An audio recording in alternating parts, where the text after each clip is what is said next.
Donc, bienvenue à tout le monde. On a le plaisir de vous accueillir chez Alkarama pour le rapport annuel 2014 qu'on vient de rendre public, qu'on rend public aujourd'hui.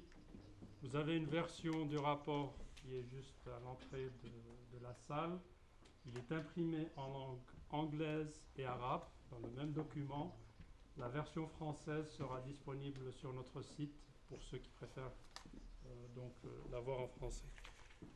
La conférence se fera en français, donc ceux qui veulent une traduction ont des petits appareils. Il y a une traduction arabe et une traduction anglaise. اللي يحبوا العربي فيه ترجمة فورية للعربي.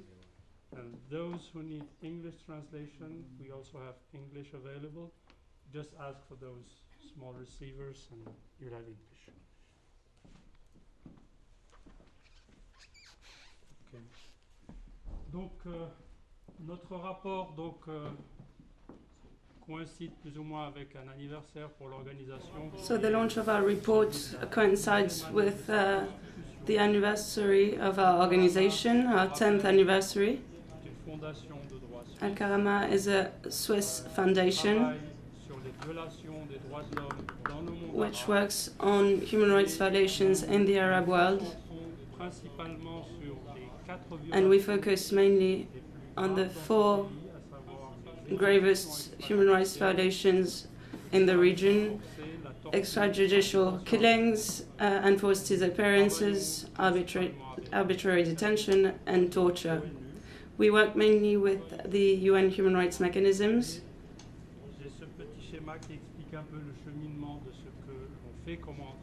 And this is how we work on individual cases of violations which happen every day.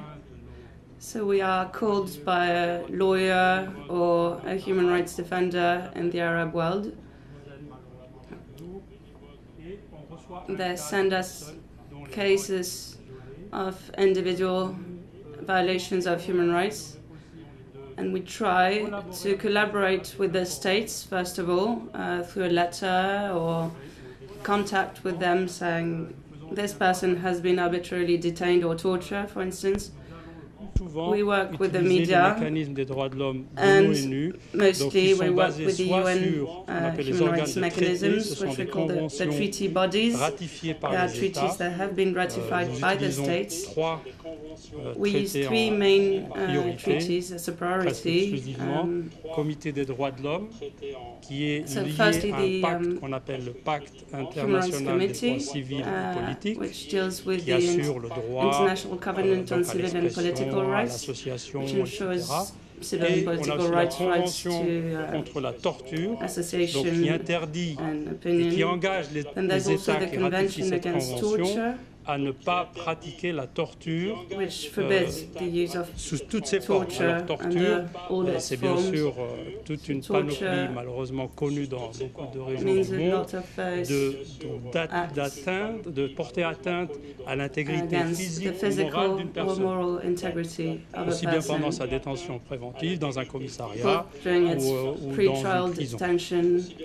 Donc, il y a aussi le comité pour les disparitions forcées, un fléau qui subsiste aussi à très grande échelle dans le monde arabe.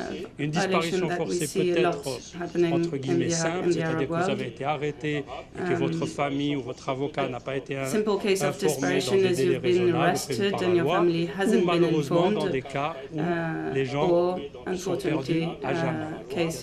Beaucoup de pays arabes, des gens qui sont disparus depuis 10, 20, 30 ans, probablement, malheureusement morts, mais l'État ne reconnaît pas les avoir arrêtés ni les avoir exécutés, c'est le blackout. On utilise aussi d'autres procédures qui découlent d'autres conventions de l'ONU, de textes ratifiés, de textes fondateurs comme la Charte universelle des droits de l'homme, et le Conseil des droits de l'homme qui est basé ici à Genève donne des mandats à ce qu'on appelle des groupes de travail, comme le groupe de travail sur la détention arbitraire, ou des rapporteurs spéciaux sur des thèmes spécifiques comme sur les exécutions extrajudiciaires ou le droit à la liberté d'association Donc nous soumettons ces cas-là, nous soumettons aussi des rapports périodiques à ces divers mécanismes et qui exposent la situation des droits de l'homme d'une façon un peu plus globale au lieu de s'attaquer à des cas particuliers individuels.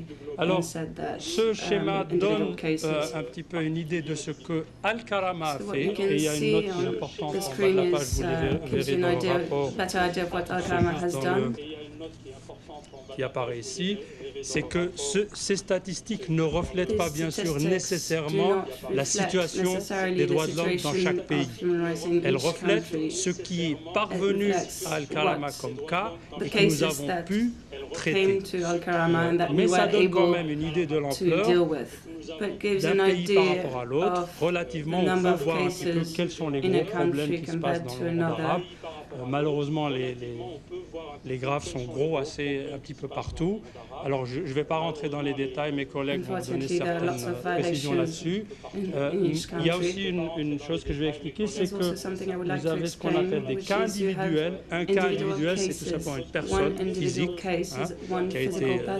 a souffert d'une violation. Et il y a ce qu'on appelle des communications qui sont bien sûr en plus grand nombre parce que pour un cas donné, nous pouvons faire appel à plusieurs procédures différentes. Une personne, on peut faire une plainte parce qu'elle a été torturée, son droit à la liberté d'expression n'a pas été respecté, etc. Il y a plusieurs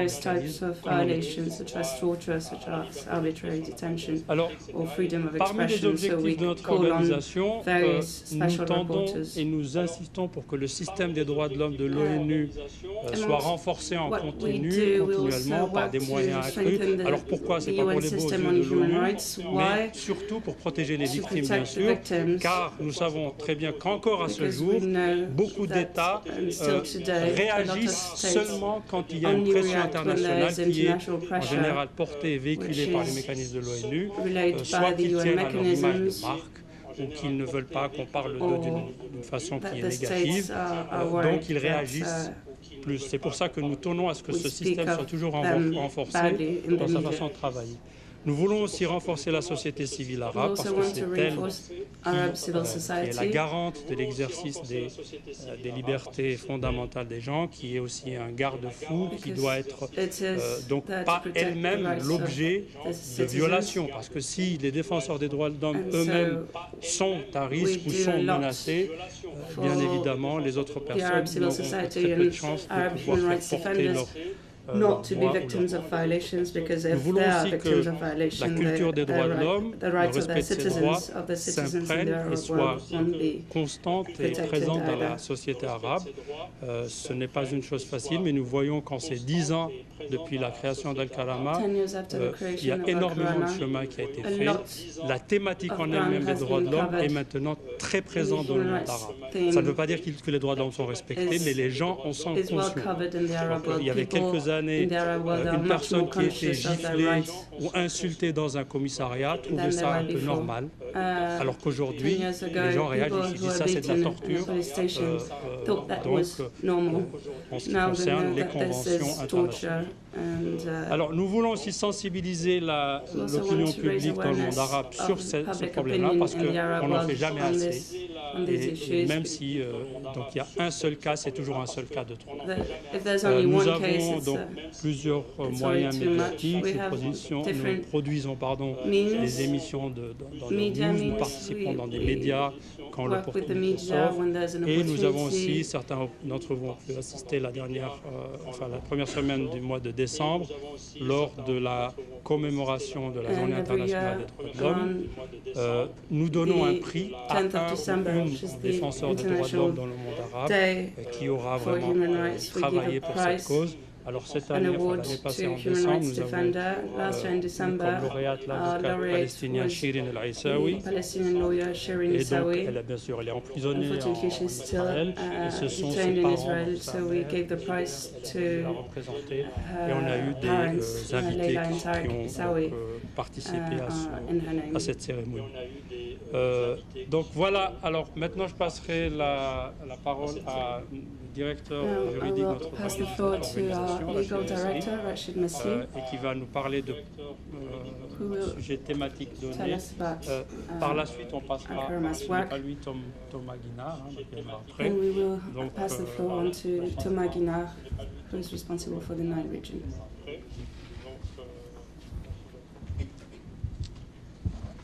Merci à tous pour votre I would like to présence. welcome everyone here today. Je vous souhaite à mon tour la bienvenue pour la présentation de notre rapport 2014, une année qui a été assez difficile pour Alkarama, mais nous avons l'habitude des difficultés. Cette année a également été particulièrement passionnante en raison des problèmes et des défis auxquels nous sommes confrontés depuis la fin 2013. Mais ces difficultés n'ont en fait que renforcer notre détermination à poursuivre dans la voie que nous nous étions tracés depuis plus d'une décennie aujourd'hui. Cette année a également été très riche en enseignements pour nous, en raison des changements politiques importants qui ont eu lieu dans la région arabe et qui, bien évidemment, ont eu des conséquences sur notre travail dans cette partie du monde qui est restée encore, comme vous le savez, au centre de l'actualité internationale et au centre d'enjeux géostratégiques importants. Riche en enseignements donc, parce que c'est grâce à ces difficultés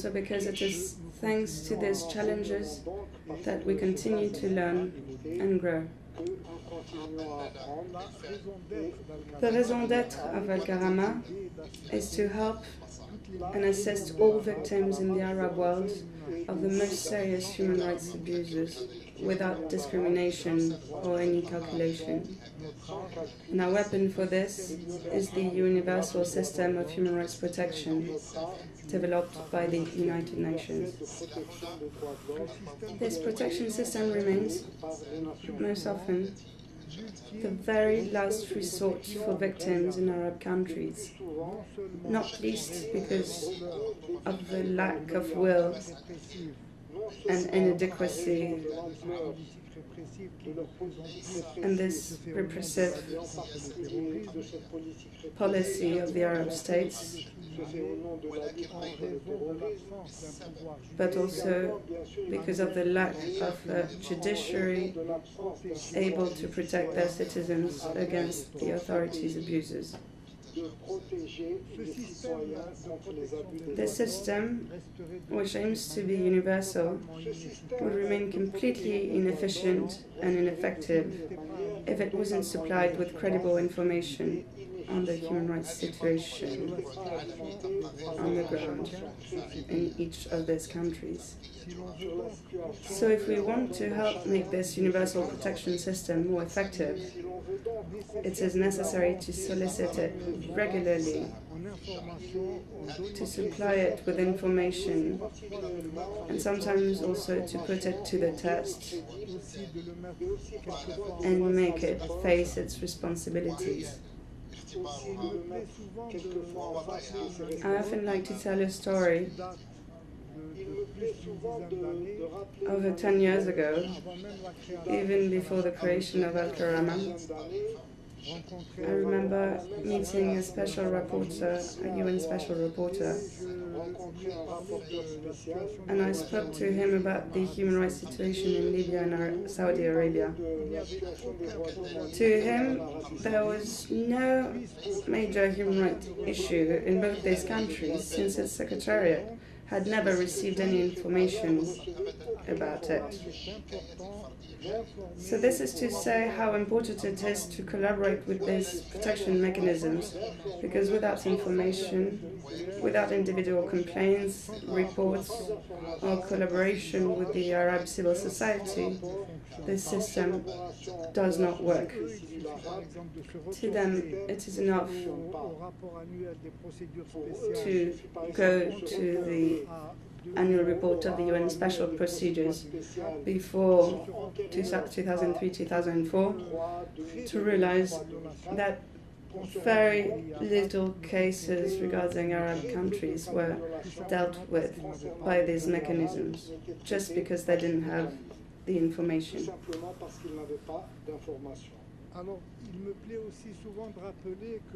I also like to recall that 10 years ago there was an almost general ignorance of the existence of this human rights system in the Arab world.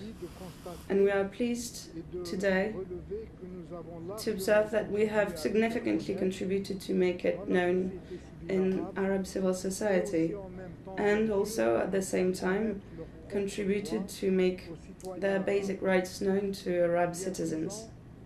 10 years ago, very few international NGOs and virtually no Arab NGO had recourse to individual mechanisms of complaints or communications.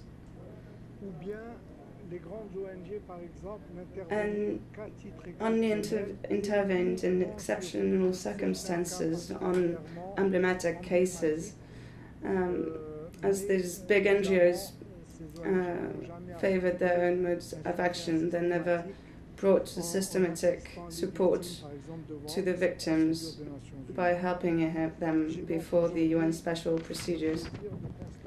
So I'm pleased today to see that the trend reversed and that an increasing number of local NGOs and NGOs interact on a daily basis with the UN mechanisms.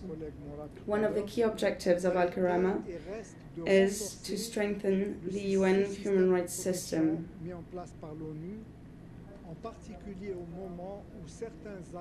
This is one of our major concerns, especially at a time when some Arab states are trying to reduce its scope and effectiveness under the pretext of the fight against terrorism. If Alkarama campaigns since its creation to improve the effectiveness of the UN human rights mechanisms, it is important to recognize that it has never been easy, because the main enemies of these protection mechanisms are the totalitarian states, which have the most to blame themselves for on the field of the respect for the fundamental rights of their citizens, and also the most to lose when the system grows and strengthens. We remember how, already at the time, or even before the time of the creation of the Human Rights Council, some Arab countries had tried to impose what they called a code of conduct to the experts of the special procedures and working groups, in order to actually limit the scope of their actions. After failing to discredit and impose a tight rein on UN experts and special reporter, these authoritarian regimes have changed their strategy to attack NGOs and civil society directly, and this in the name of the fight against terrorism, which is a strategy that Alkarama is well acquainted with, since our organization is regularly the subject of attacks and accusations of supporting terrorism or spreading anarchy and discord in Arab countries.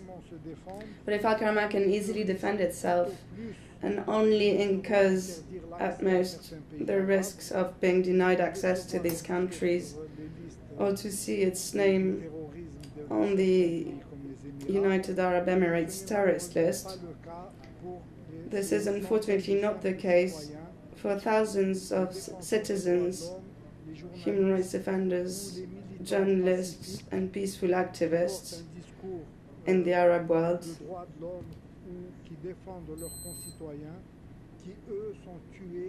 which are themselves killed, tortured, arrested in the name of the fight against terrorism, and this without even moving those who only denounce the barbarism of on one side and coyly close their eyes on serious human rights violations where economic and financial interests prevail.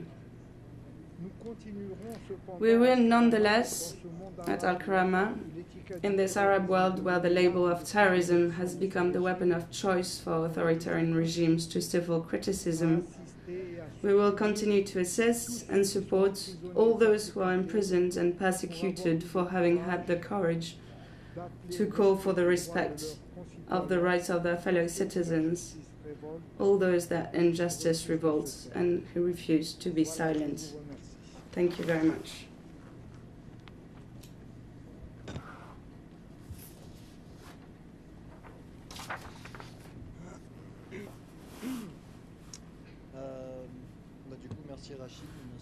Thank you, Rachid, and thank you everyone for being here today.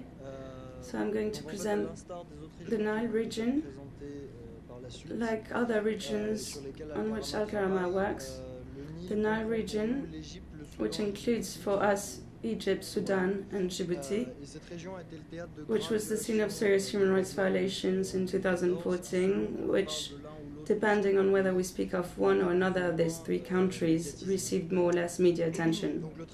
Alkarama's work in 2014 focused primarily on Egypt, given the widespread violations that take place in the country and the total lack of effective remedies at the local level for the victims and their relatives. So I will start by presenting the situation in Sudan and Djibouti and then move on to Egypt. In Sudan, the violence between the rebels and the authorities have continued, especially in the South Kordofan and the Blue Nile region, as well as in Darfur, in which are all areas devastated by years of conflict and where many war crimes have been committed and are now before the International Criminal Court. This has therefore failed to appease the internal situation, and human rights violations have been recurrent, particularly against political opponents, the press, and human rights defenders, such as Amin Meki Medani. Besides, the current outlook does not bode well for the future, as intelligence services still enjoy immunity for grave human rights violations committed in the course of their duties, leaving them carte blanche to violate the rights of the Sudanese citizens.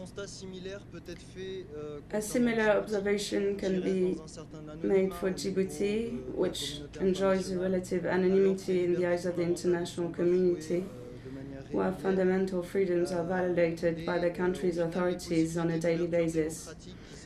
The opportunities for a democratic opening that had arose quite surprisingly at the end of 2014 with the adoption of an agreement of normalization between the authorities and the opposition were eventually not followed by any concrete measures, leaving this potential democratic opening under the constant threat of the ruling power. Now moving on to Egypt. In the past year, Alkarama estimates that around 20,000 people were subjected to arbitrary arrests for political reasons, and more particularly during the violent dispersal of peaceful demonstrations. One example is that of the arrest of 15 protesters in Al-Fayoum who were charged with having allegedly represented a threat to public order when they actually only demonstrated peacefully but without authorization. Dozens of similar arrests happen every week in Egypt, sometimes even of people who are not demonstrating but just found themselves in the wrong place at the wrong time, or because they peacefully demonstrated a few months earlier. People are then detained in appalling conditions, in overcrowded cells, most often even without the possibility of seeing their loved ones. Food and clothing are increasingly regularly confiscated by the guards, who act at their own discretion and without any external control. What is important to know is that most of these people, when they are charged, are accused of belonging to the Muslim Brotherhood, a political movement that has been designated as a terrorist organization by the Egyptian authorities.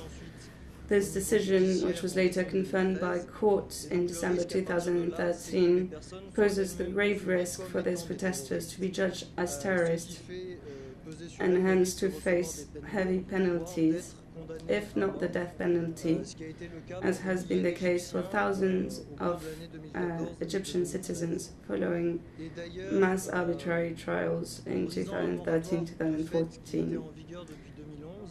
Breaking a de facto moratorium enforced since 2011, the authorities have also recently carried out the first execution of a man convicted following a flood trial, which just confirms the catastrophic state of human rights in the country. Arbitrary trials are also a subject on which Alkarama worked a lot this year because of the high number of civilians tried before military courts, which make politicized, expeditious, and biased judgments. This is all the more true in that a decree was adopted in 2014 that expands the competence of such courts to any attack on public buildings. It goes without saying that such accusations are often used against protesters who tend to gather in front of public institutions. Thus, 50 teenagers are currently the subject of proceedings before military courts under related charges. Added to this is an alarming increase in enforced disappearances, a practice on which Alkarama regularly alerts the international community, not only for Egypt but also for other countries, as well as UN special procedures. Our organization has identified about 1,000 disappearances of varying length in 2014. Enforced disappearances are amongst the worst violations that a state can commit against its citizens, as it does not only violate the rights of the victim, but also of their families, who constantly face the denial of the authorities and refuse to recognize their detention, even when the families themselves witness their arrest by members of the security forces. There is also the constant risk in Egypt that the person is not missing, but is actually dead, and the many reprisals against family members who dare to file complaints about these disappearances make it even more difficult for them to obtain justice. However, some of the actions of Alkarama and media actions have yielded some results in Egypt. This is the case, for instance, of Omar Abdelrahman Mahmoud Kamal, a young man who is engaged in charitable associations before being abducted in September 2014 without any apparent reason. Thanks to our action and of course that of conscious journalists who published articles about him in Egyptian and international media, the authorities have finally made him reappear and he was authorized to see his family. In 2014, Alkarama has also documented numerous cases of torture of both men and women, and by all the various branches of the security services. Hence, we are particularly concerned about the increasing trivialization of this practice, even on children. So in 2014, we alerted the UN Special Rapporteur against torture about the case of 52 children held in a prison in Alexandria, who were repeatedly subjected to grave acts of torture and ill treatment, including sexual abuse. But despite the action undertaken by most UN procedures with the Egyptian authorities, a dozen of them still remain detained under new charges arbitrarily determined by the authorities. It is important to know that children are indeed not excluded from the regime's terror measures, and in particular the teenagers between 15 and 18 years old who are politically engaged represent targets of choice for the authorities. Alkarama is currently working on more than 100 cases of minors arbitrarily detained and often victims of torture or ill treatment. To conclude, the year 2014 in Egypt has unfortunately been in the continuity of 2013, with the confirmation that we are faced with a state of lawlessness, and moreover a military one, where not only all civil and political rights are violated, including the right to free elections, since the parliamentary elections are being constantly pushed back, but also the most basic human rights are violated, such as the right to life and security. In short, all rights that touch upon the essence of human dignity. Thank you very much.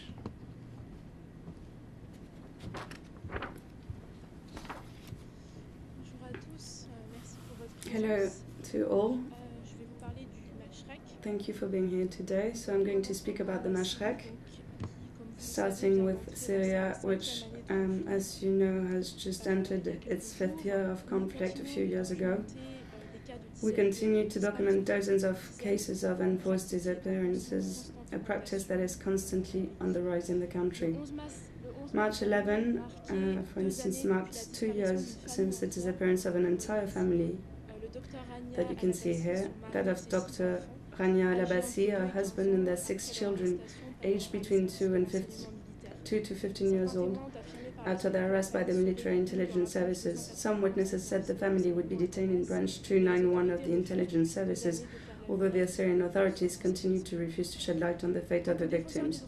As for human rights defenders, they continue to be targeted by the authorities, which reduce them to silence, often under the guise of terrorism.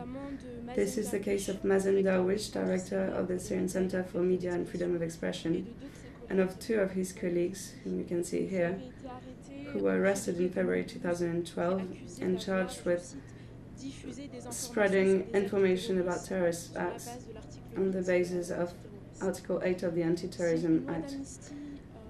If an amnesty law promulgated in June 2014 should have led to their immediate release, to date the authorities still refuse to implement it.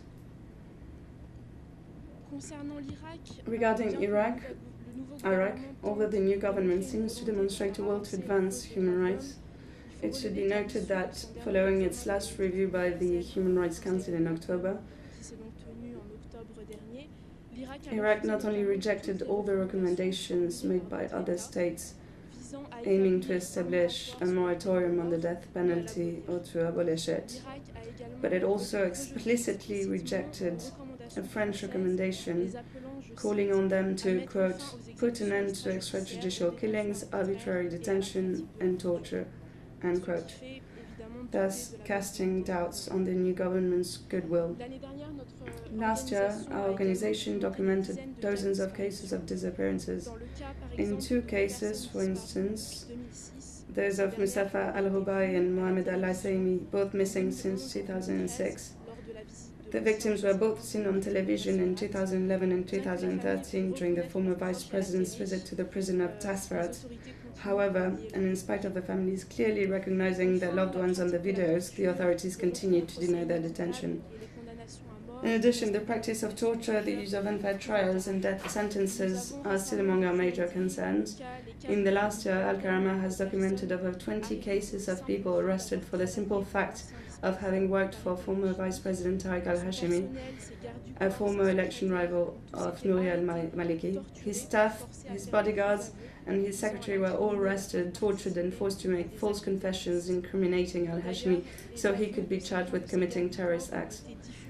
His bodyguard's confession were also broadcast on television in a show called In the Grip of the Law and produced in collaboration with Inter-Ministry.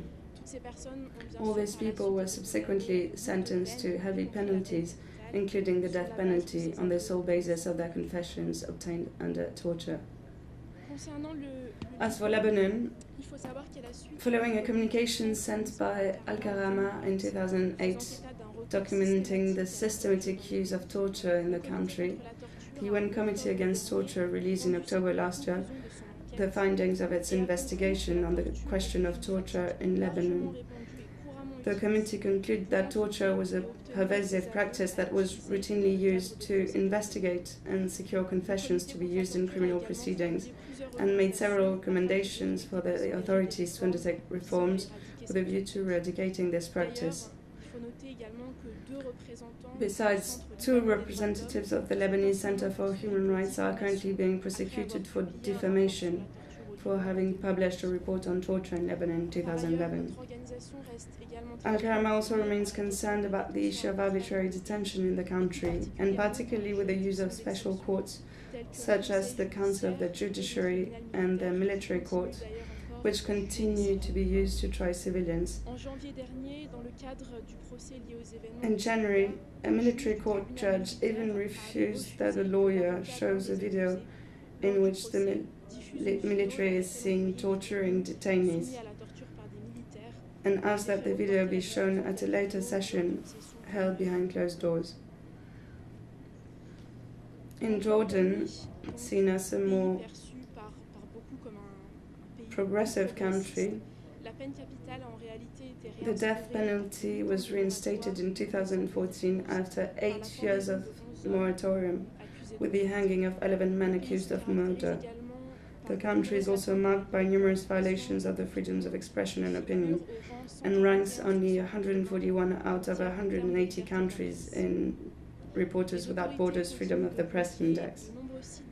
The authorities continue to block hundreds of websites on the pretext that they must obtain an authorization, a way for the state to actually exercise its control over the news relayed by the media. This is the case for 300 websites that were shut down in 2013 and 9 others in June 2014, including 7 IBA, the site that promotes freedom of expression of the media, which was blocked in June 2014.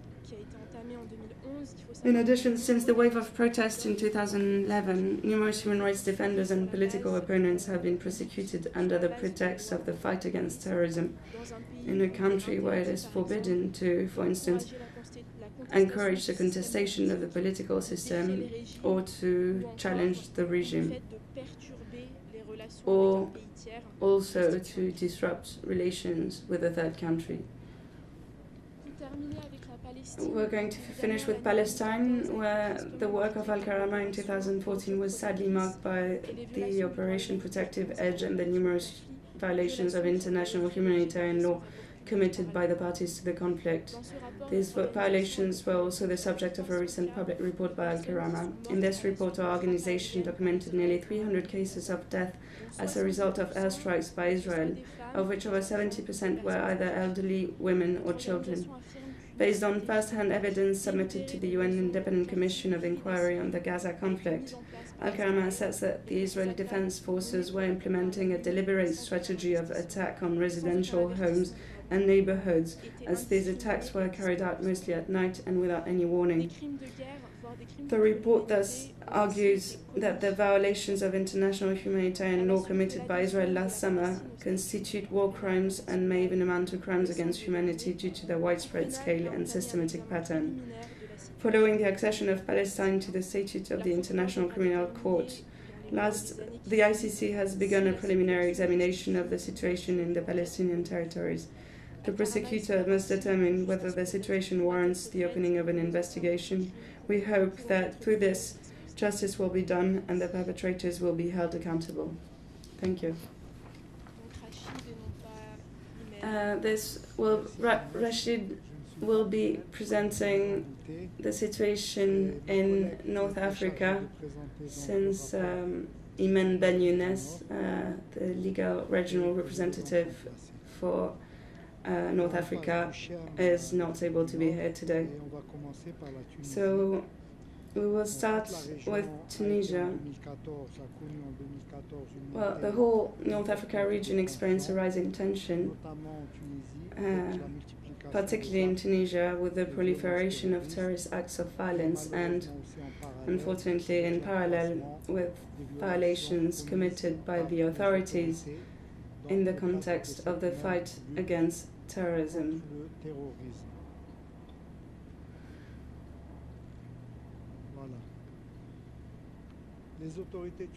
Sadly, the Tunisian authorities seem to favor today the security imperatives at the expense of the respect for fundamental rights.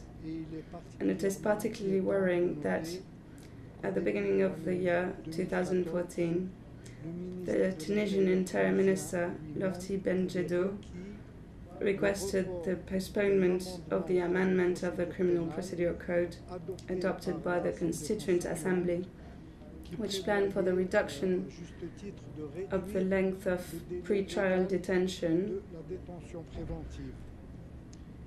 and also planned for the detainees' right to see a lawyer from the outset of their custody. A former magistrate, Mr. Benjedou, simply suggested postponing this project for a year or two. This project that aimed to protect the rights of people arrested. He explained that it was important for security reasons to keep suspects in custody for as long as required by the investigation, and suggested that the prisoners only be allowed to see a lawyer during the investigation of judicial mechanisms, or even that this right be submitted to prior authorization from the prosecutor, which is particularly serious for a minister that is coming from the Tunisian Revolution. This is a perfect illustration of the climate that prevails in Tunisia and of the role of the security imperative. Sadly, also, the practice of torture, which was already very common before 2011, has now become systematized, especially in detention centers under the control of the anti-terrorist squad. The excessively long period of custody, unfair trials, and biased judgments are all worrying practices that still persist to this day. Following last week's unfortunate incident at the Bardo Museum,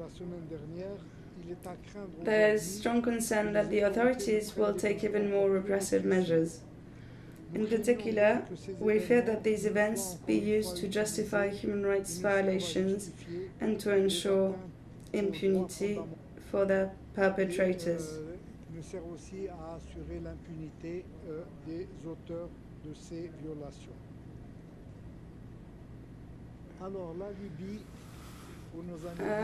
Then on Libya,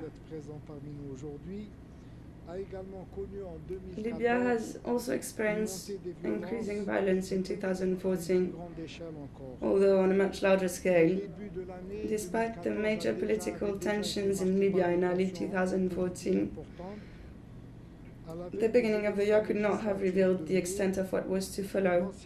On the eve of the parliamentary elections, the retired General Khalifa Haftar, self-proclaimed Chief of Defense, announced the start of a military operation called Operation Dignity, which has nothing to do with Alkarama, which also means dignity in Arabic. But this Operation Dignity was launched, in his own words, to, quote, purge the cradle of the revolution from the terrorists, end quote. As expected, this operation was marked by numerous abuses. Forces led by General Haftar carried out numerous arrests and abductions.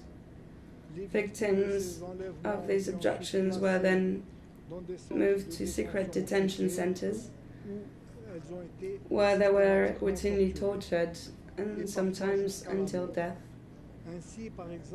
For instance, Tariq Adarsi, kidnapped after taking a hostile stance against the General Haftar, was found dead the next day of his disappearance, his body mutilated. The autopsy revealed that his death had been caused by torture. Many similar cases have also been reported in Libya. Following the legislative elections, of which the results were disputed by a part of the political class, Libya has seen two governments emerge in parallel, excluding, of course, all militias and armed factions that confront each other and commit serious violations. Today, Libya is experiencing a chaotic situation, both on the political and security fronts, which is leading to the rise of numerous armed groups and feeds the country's division and internal conflicts. The Kingdom of Morocco is also concerned by serious human rights violations,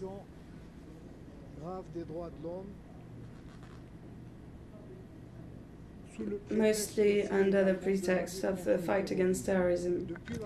Since the particularly repressive 2003 campaign, which led to hundreds or thousands of arrests, followed by unfair trials and sentences based primarily on confessions extracted under torture, hundreds of prisoners continue to languish in prison, serving sentences that were passed following unfair trials.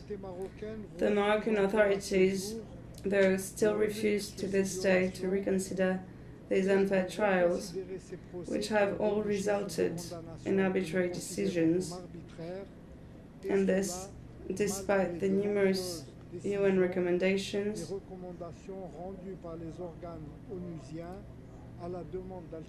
following Alkarama's request, urging the Moroccan authorities to remedy the situation.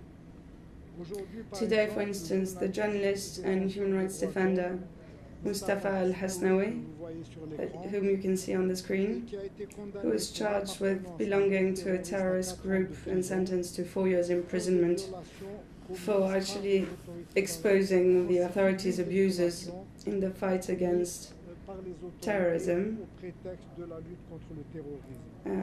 He remains in detention, and this despite the opinion rendered by the UN Working Group on Arbitrary Detention following a complaint by Alkarama over a year ago asking that he be released.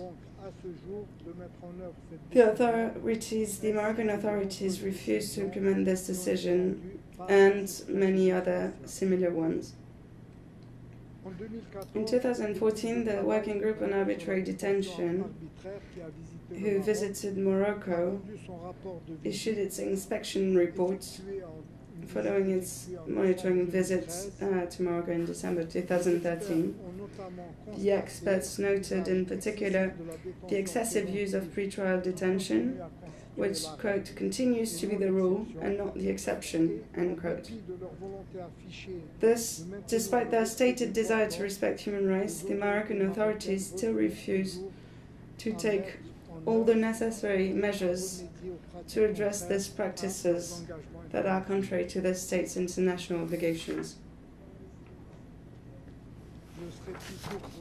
I will be shorter on Mauritania, where the struggle against the persistent practice of slavery is one of the main subjects that we've been dealing with in Mauritania this year.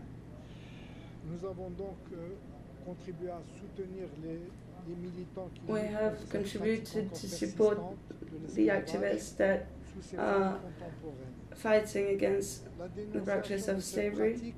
The denunciation of this practice can, however, sometimes lead to reprisals from the authorities.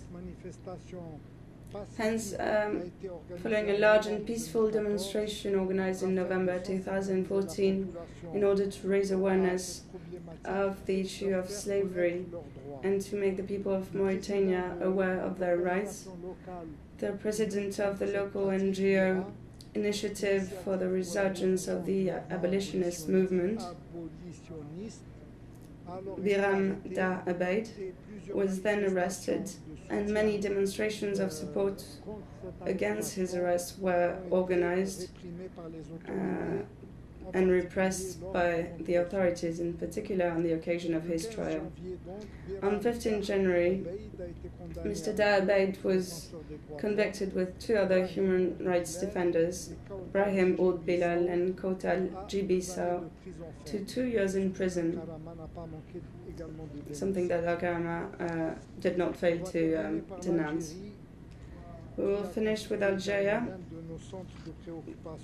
which has also been at the center stage of our preoccupation in 2014 and which has known turbulent periods both before and after the presidential elections, with the systematic repression of demonstrations, mass arrests of protesters, and censorship of newspapers and TV channels, such as the channel Al-Atlas, which was censored after covering demonstrations and broadcasting programs critical of the authorities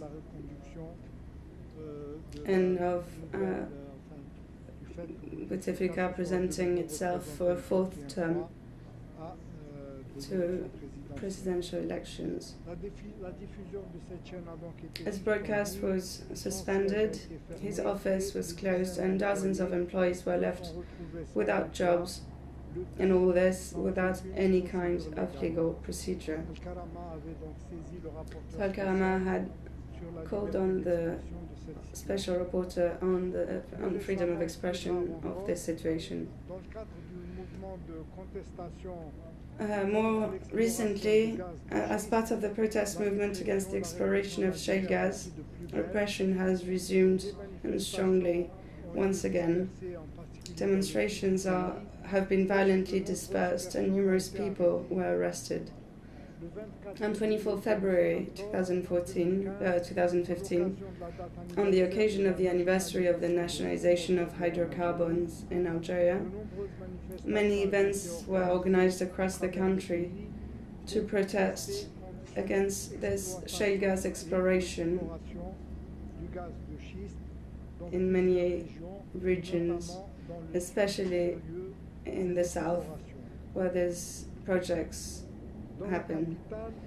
In the capital, Algiers, an important police presence was deployed at dawn, even before the arrival of the demonstrators, to prevent them from reaching the square where the rally was to be held. Many people were also arrested before even arriving on the scene, some even when they were leaving their homes. The Algerian authorities also persist in their refusal to carry out investigations to shed light on the fate of the victims of disappearance in the 1990s. This continuing refusal deprives families of the missing of their right to know the truth. In 2014, Alkarama obtained many positive decisions of the UN Human Rights Committee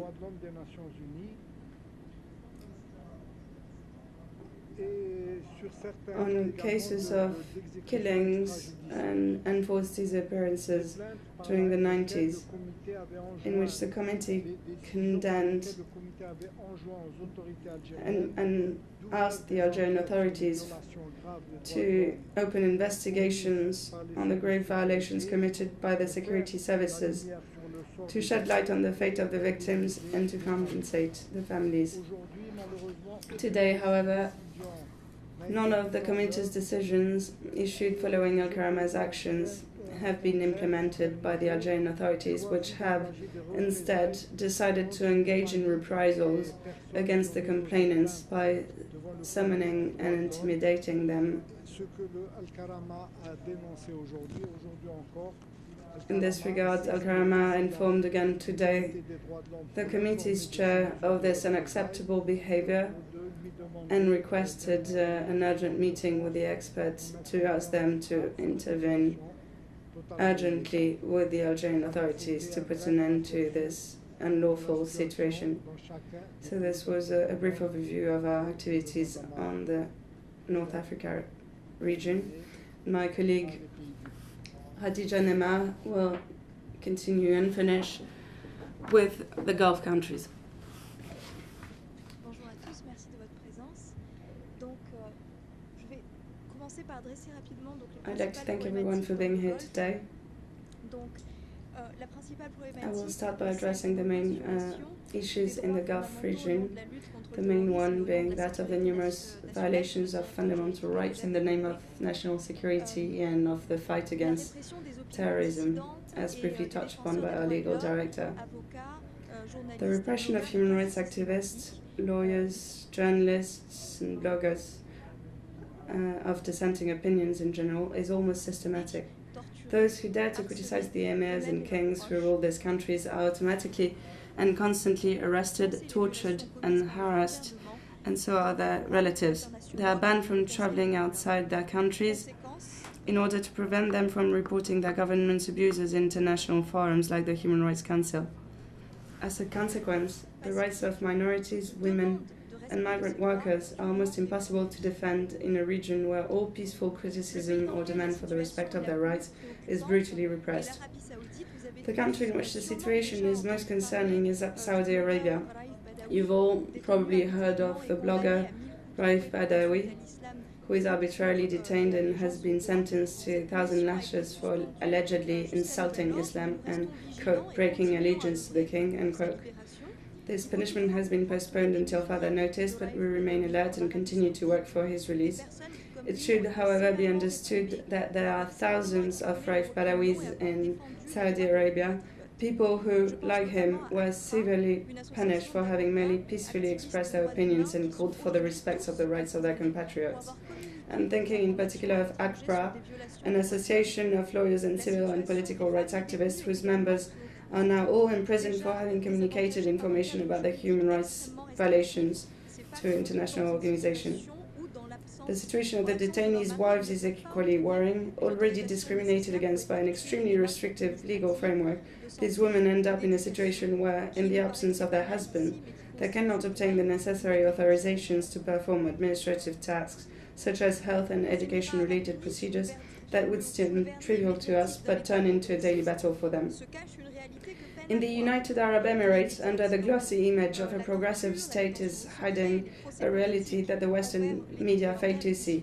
Torture, incommunicated detention, political trials against dissidents and critical voices has reached such a momentum today that any journalist, activist or blogger who dares to publicly criticize these practices is in turn arrested, secretly detained, tortured and most of the time prosecuted for terrorism.